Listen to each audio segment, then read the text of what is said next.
Hello, this is Anupam Gambhir and you are watching Anupam English Classes।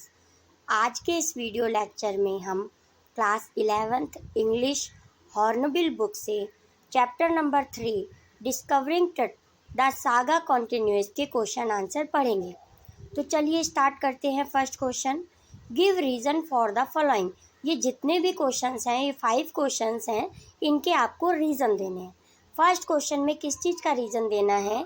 King Tut's body has been subjected to repeated scrutiny. Scrutiny की meaning बच्चों होती है परीक्षण।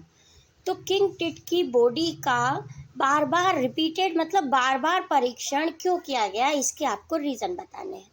इस chapter का हम एक्सप्लेनेशन लाइन बाय लाइन पढ़ चुके हैं, वर्ड मीनिंग भी देख चुके हैं। अगर आपने पहले इसका एक्सप्लेनेशन नहीं पढ़ा है तो इसी वीडियो के डिस्क्रिप्शन में प्लेलिस्ट का लिंक है, जिस पे जाकर आप इसका एक्सप्लेनेशन और वर्ड मीनिंग पढ़ सकते हैं। तो उनकी बॉडी का परीक्षण बार बार क्यों किया जा रहा था, बार बार सीटी स्कैन, कभी एक्सरे क्यों किया जा रहा था? किंग टूटनखामन, जिसे हम शॉर्ट में टूट भी कहते हैं, was the last heir of powerful family. इतनी बड़ी विशाल फैमिली का जो किंग टूट थे वो लास्ट हायर थे। हायर का मतलब उत्तराधिकारी, अपने परिवार के लास्ट उत्तराधिकारी थे। They had ruled Egypt for century, और बहुत सालों से इजिप्ट पे राज कर रहे थे। दे किसके लिए आया है? दे आया है किंग टूटनखामन की फैमिली के लिए, यानी कि उनके जो दादा परिवार थे बहुत ही सेंचुरी से इजिप्ट पे शासन कर रहे थे।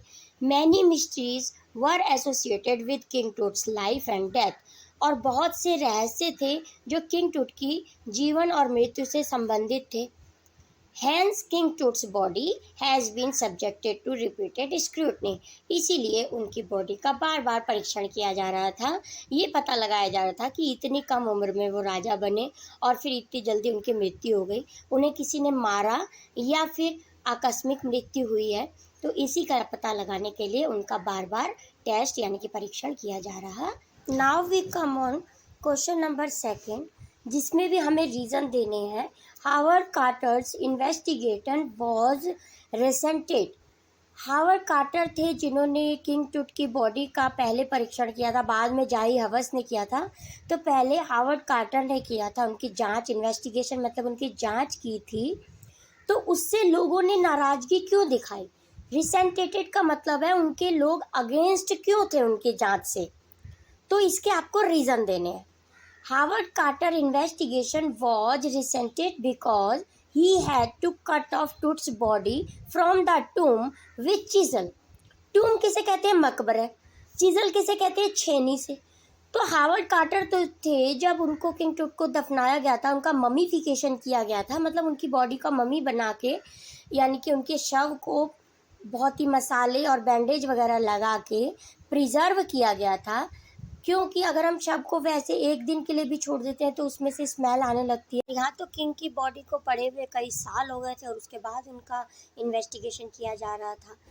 तो उसमें ममीफिकेशन के समय जो उन्होंने एक चिपचिपा सा पदार्थ लगाते हैं वो लगाया था, वो उनके कफिन के साथ, गोल्ड के कफिन के साथ चिपक गया था पूरी तरह से। अब किंग की बॉडी का इन्वेस्टिगेशन करने के लिए जब हावर्ड कार्टर उनकी बॉडी को नहीं निकाल पा रहे थे तो उन्होंने चीजल यानी कि छेनी की सहायता से उसको काटा, उनकी बॉडी के पार्ट्स को काटा। तो और क्या था? He also focused more on Toots wealth and less on solve the mystery of Toots life and death. और उन्होंने क्या किया, जो किंग टूट की बॉडी के साथ वेल्दियस सामान रखा गया था, बहुत सारा सामान रखा गया था जो कि हम एक्सप्लेनेशन में बहुत ही डिटेल में पढ़ चुके हैं। तो जितना भी सामान उनके डेली यूज़ का था, आफ्टर लाइफ के बाद जो वो लोग विश्वास रखते थे इजिप्शियन लोग कि जीवन के बाद भी, हमारी मृत्यु के बाद भी जीवन होता है, उसके लिए उन्होंने बहुत सा सामान किंग टूट की बॉडी के साथ रखा था।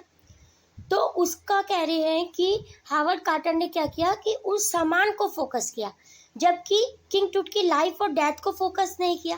तो यही रीज़न थे, यही कारण थे जो किंग टूट की बॉडी का इन्वेस्टिगेशन के समय हावर्ड कार्टर के लिए लोगों ने अपना रिसेंटेटेड जताया, मतलब अपनी नाराज़गी जताई थी। Now we come on question number 3। इसमें भी आपको रीज़न देने हैं। Carter had to chisel away the solidified resin to raise the king's remains. King की बॉडी के पार्ट्स को निकालने के लिए कार्टर ने उस सॉलिफाइड रेजन्स यानी कि जो चिपचिपा पदार्थ था उसको अलग चिपक गया था उनकी बॉडी से, तो उसको अलग करने के लिए उन्होंने चीजल से क्यों काटा बॉडी को, तो ये रीज़न पूछे हैं। Carter had to chisel away the solidified resin to raise the king's remain. तो कार्टर ने छेनी की सहायता से किंग्स के बॉडी पार्ट्स को बाहर निकाला। क्योंकि because the solidified resin had been cemented to the bottom of a solid gold coffin. क्योंकि जो उनकी बॉडी थी वो उनके कफिन से, गोल्ड का कफिन, जिस गोल्ड कफिन मतलब ताबूत, ताबूत के अंदर जब उनकी बॉडी रखी थी वो गोल्ड का बना हुआ था, तो उसके साथ वो जो रेजिन चिपचिपा पदार्थ था जो मम्मीफिकेशन के समय यूज़ होता है वो अच्छी तरह से चिपक गया था और उनकी बॉडी सीमेंटेड हो गई थी, मतलब बहुत ही सॉलिड हार्ड हो गई थी। And Carter had no option to remove them. और कार्टर के पास इसके अलावा उसको अलग करने के लिए, बॉडी पार्ट्स को अलग करने के लिए और कोई ऑप्शन नहीं था, इसलिए उन्होंने क्या किया, चीजल की सहायता से उनके बॉडी पार्ट्स को काट दिया। Now we come on question number 4। Tut's body was buried with gilded treasures. Treasures मतलब बहुत ही शाही सामान जो होता है, गिल्डेड मतलब लाद दिया गया। तो किंग टूट की बॉडी को बहुत ही गोल्ड के साथ, बहुत शाही सामान के साथ लाद दिया। क्यों, इसके आपको रीज़न देने हैं। The people of ancient Egypt believed in life after death. जो मिस्र के लोग थे वो मृत्यु के बाद भी जीवन है इस बात में विश्वास रखते थे। Their kings were extremely rich. उनके जो राजा महाराजा होते थे वो बहुत ही रिच फैमिली से बिलोंग करते थे, रिच होते थे। According to them they could took away their riches after their death. तो वह कहते थे कि उनका मानना था कि डेथ के बाद वो ये सब सामान अपने साथ ले जा सकते हैं। Because of this believe king Tut's body was buried with gilded treasures. इसीलिए किंग टूट की बॉडी को जब दफनाया गया था तो उनके साथ बहुत ही महंगा प्रेशियस सामान रखा गया था। Now we come on question number 5। The boy king changed his name from Tutankhamen to Tutankhamun. Boy king क्यों कहा गया है, क्योंकि वो बहुत ही जल्दी राजा बन गए थे, सिर्फ 11 ईयर्स में ही राजा बन गए थे, इसलिए उन्हें बॉय किंग कहा गया है। तो उन्होंने अपने नाम टूटनखाटेन को बदल के टूटनखामुन क्यों रख दिया, इसके भी आपको रीजंस देने हैं। The previous king Akhenaten forced his people to worship the sun disc. इनसे पहले यानी कि किंग टूट से पहले जो राजा थे अखेनेटन, उन्होंने क्या किया था, उन्होंने सन डिस्क की पूजा को प्रमोट किया था। यानी कि जो पहले पूजा की जाती थी उसको उन्होंने हटाकर सन डिस्क की पूजा को प्रमोट किया, बढ़ावा दिया। He smashed major god Amun's images and closed his major god Amun's images and closed his temple. यहाँ ये दोबारा लाइन रिपीट हो गई है। तो उन्होंने क्या किया, आमुन जो इनके देवी देवता थे, किंग टूटनखामुन के दादा परदादा के जो देवी देवता थे उनके साथ आमुन लगाया जाता था। तो जो इनसे पहले राजा आए उन्होंने आमुन को अपने नाम के साथ आमुन को हटाकर अखेटन कर दिया था। तो when Tut became king he restored all the old practices to express his respect to god Amun. अब ये जब किंग टूट राजा बने तो उन्होंने अपने जो पहले उनके दादा परदादा के समय से आमुन भगवान माने जाते थे उन्हीं को ही उन्होंने रेस्पेक्ट देना चाहा। He changed his name from Tutankhaten to Tutankhamun. तो इसीलिए किंग टूट ने अपने नाम को टूटनखाटेन हटाकर टूटनखामुन कर दिया। यहाँ पे गिव रीजन के 5 क्वेश्चंस खत्म होते हैं। Now we come on question number 6। List the deeds that lead Roy Johnson to described Akhenaten as wacky. मतलब थोड़ा सा पागल सा होता है, जो पगला जाता है उसे कहते हैं वैकी। तो उनको वैकी क्यों कहा गया था, अखेटन को वैकी क्यों कहा गया, किसने कहा था, रॉय जॉनसन ने उनको वैकी क्यों कहा अखेटन को। अखेटन कौन थे, जो किंग टूट के से पहले जो राजा बने थे। The following deeds that led Roy Johnson to describe Akhenaten as wacky are. तो क्या लिस्ट थी वो, उसके बारे में हम पढ़ेंगे, क्यों कहा था उनको वैकी। फर्स्ट है Akhenaten promoted the worship of Aten the sun disc.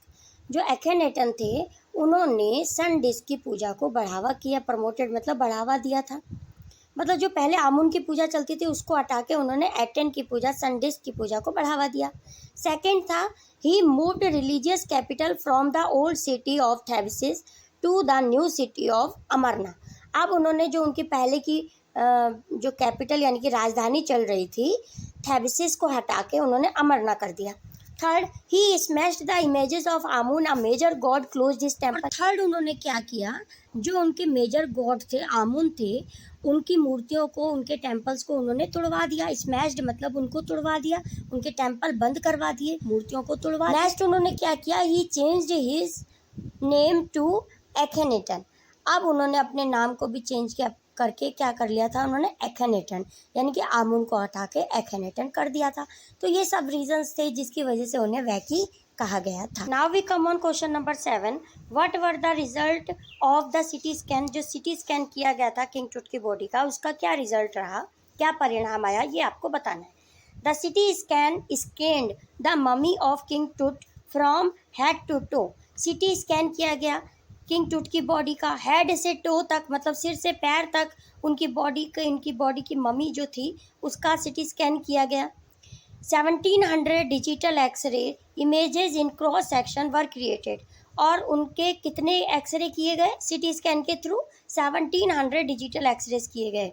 और क्रॉस सेक्शन मतलब हर एंगल से उसको देख पाते हैं हम सिटी स्कैन में जो होता है। वैसे नॉर्मल जो एक्सरे होता है उसकी हम फ्रंट इमेज ही देख पाते हैं, लेकिन सिटी स्कैन के थ्रू हम किसी भी बॉडी पार्ट को हर एंगल से देख पाते हैं। His neck bones were quite clear.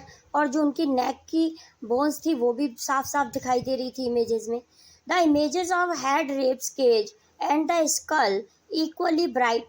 और वो जो उनकी इमेजेस रिब केज यानी कि जो फ्रंट पसलियाँ थी वो भी स्पष्ट रूप से दिखाई दे रही थी। इक्वली ब्राइट मतलब स्पष्ट रूप से दिखाई दे रही थी। These revealed that nothing had gone seriously wrong with its body। इससे क्लियर हो जाता है कि किंग की बॉडी के साथ कुछ भी गलत नहीं हुआ था, क्योंकि एक बार हार्वर्ड कार्टर ने कहा था ना कि उनका रिब केज मिसिंग है। तो सिटी स्कैन के थ्रू ये बात क्लियर हो जाती है कि उनकी बॉडी का कोई भी पार्ट मिसिंग नहीं था और उनकी बॉडी वैसे की वैसे ही थी, जिस समय जैसे दफनाई गई थी अब भी वैसी ही। Now we come on question number 8, list the advances in technology that have improved forensic analysis। forensic analysis मतलब जो उनकी बॉडी की जांच पड़ताल करने के लिए जो भी इन्वेस्टिगेशन किया जाता है उसे बोलते हैं forensic analysis। अब आज के ज़माने में नई नई टेक्नोलॉजी, एडवांस टेक्नोलॉजी आ गई हैं, उसकी आपको लिस्ट बनानी है। तो technology that have improved forensic analysis, जो भी फोरेंसिक एनालिसिस को सही करने में, सही साबित करने में टेक्नोलॉजी यूज़ की जाती है आज के ज़माने में, वो निम्नलिखित है। एक्सरे, अल्ट्रासाउंड, सिटी स्कैन जिसकी फुल फॉर्म कम्प्यूटेड टोमोग्राफी होती है, शॉर्ट में हम सिटी स्कैन कहते हैं। Postmortem, autopsy, biopsy. ऑटोप्सी किसे कहते हैं, एवोल्यूशन ऑफ समवन, शव का परीक्षण करना। बायोप्सी, गांठ का शारीरिक परीक्षण करना, मतलब बॉडी में कोई गांठ हो गई है उसके परीक्षण के लिए कहा जाता है बायोप्सी। तो ये ऑटोप्सी और बायोप्सी दोनों पोस्टमार्टम के समय यूज किए जाते हैं। Now we come on question number 9, explain the statement king Tut is one of the first mummies to scan in the death as in life. तो किंग टूट जो थे वो अपने डेथ के समय और लाइफ के समय दोनों ही समय आगे थे। उनकी मम्मी का ही स्कैन किया गया था जब उनकी मृत्यु हो गई पहली बार। इस स्टेटमेंट को आपने एक्सप्लेन करना है। King Tut's mummy was the first one to be x-rayed in 1968। 1968 में किंग टूट की मम्मी का एक्सरे किया गया। On 5 January 2005 the first to be scan through computed tomography यानी कि सिटी स्कैन। और 5 जनवरी को पहली बार 2005 को 5 जनवरी को पहली बार उनकी मम्मी का सिटी स्कैन किया गया। Thus in the death as well as in life, Tut moved ahead of his countrymen। इसीलिए इस प्रकार हम कह सकते हैं कि किंग टूट जैसे अपने जीवित समय में आगे थे, अहेड थे, उसी प्रकार मृत्यु में भी आगे थे, क्योंकि सबसे पहले उन्हीं के शव का सिटी स्कैन किया गया। Question number 10, scientific intervention is necessary to unearth buried mysteries. जो साइंटिफिक वैज्ञानिक प्रॉब्लम में घुसना क्या जरूरी है बरीड यानी कि जब दफनाया गया था उसके रहस्य को जानने के लिए क्या वैज्ञानिक प्रॉब्लम्स में इंटरवेंशन में घुसना जरूरी है। इसके आपको फेवर और अगेंस्ट, जैसे डिबेट होती है ना, कुछ लाइनें फेवर में बोलनी है, कुछ अगेंस्ट में बोलनी है, तो इसी के तथ्य को साबित करने के लिए फेवर की बातें क्या थी, फेवर में कितने लोगों ने क्या कहा और अगेंस्ट में किसने क्या कहा, ये बताना है।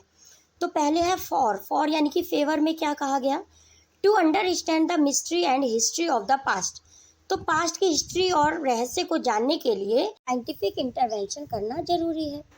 It can also help get the answer to the question and gives us an idea about the past lives and how they used to live. और इससे हमें यह भी जानने में, वो क्वेश्चंस के आंसर को भी जानने में हेल्प मिल जाएगी कि जब वो जीवित थे और जब उनको दफना दिया गया तो उसका क्या रहस्य था, उनकी मृत्यु कैसे हुई, कब हुई, तो इससे भी इसका पता चल जाएगा।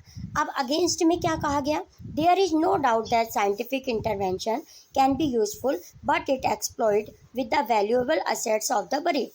तो ये कह रहे हैं कि इसमें कोई डाउट नहीं है कि उनकी मिस्ट्री को जानने के लिए हमें इन सब बातों का, रहस्य का पता चल जाता है, लेकिन इसमें कुछ डिस्ट्रॉय भी हो जाता है, मतलब कुछ नष्ट भी हो जाता है। क्या नष्ट हो जाता है, वैल्यूएबल एसेट्स, जो उनकी बरी किया गया, जब उनको दफनाया गया था उनके साथ जो भी एसेट्स डाले गए थे वो क्या उन पे डिस्ट्रॉय हो जाते हैं, मतलब वो खराब हो जाते हैं। We can utilise the money involved in the investigation of the mummies to help develop the resources. और अगेंस्ट में ये कहा जा रहा है कि जितना पैसा जो भी हम यूटिलाइज करते हैं उनकी ममीफाई को जानने के लिए, ममीज़ को जानने के लिए, उसके अलावा अगर हम वही पैसा उसके डेवलप में, रिसोर्सेज में अगर यूज करें, यानी कि फ्यूचर में आने वाले टाइम के लिए यूज करें, वो ज़्यादा अच्छा होगा। तो ये फेवर और अगेंस्ट के कुछ स्टेटमेंट थे जो कहे गए। Now we come on question number 11। Advance technology gives us conclusive evidence of past events. Advance technology यानी कि सिटी स्कैन वगैरह है, वो हमें पास्ट की इवेंट को जानने का प्रूफ देते हैं। इसके फेवर में और अगेंस्ट में आपको बोलना है फॉर मतलब फेवर में, with the advance technology it help us to know about the past. तो जो एडवांस टेक्नोलॉजी है ये हमें पास्ट के बारे में जानकारी देता है। To solve the mysteries of death and also provide date and time of an event occurred. और जब ये घटना हुई, जो भी कोई घटना है पास्ट की, वो कब हुई, कैसे हुई, इस रहस्य को जानकारी भी हमें ये देती है कौन, एडवांस टेक्नोलॉजी। अब अगेंस्ट में क्या क्या कहा गया, एडवांस टेक्नोलॉजी के अगेंस्ट में क्या कहा गया, after CT scan result images of टूट की इमेजेस जब सिटी स्कैन किया गया, उनकी इमेज देख ली गई, still no conclusion could be drawn.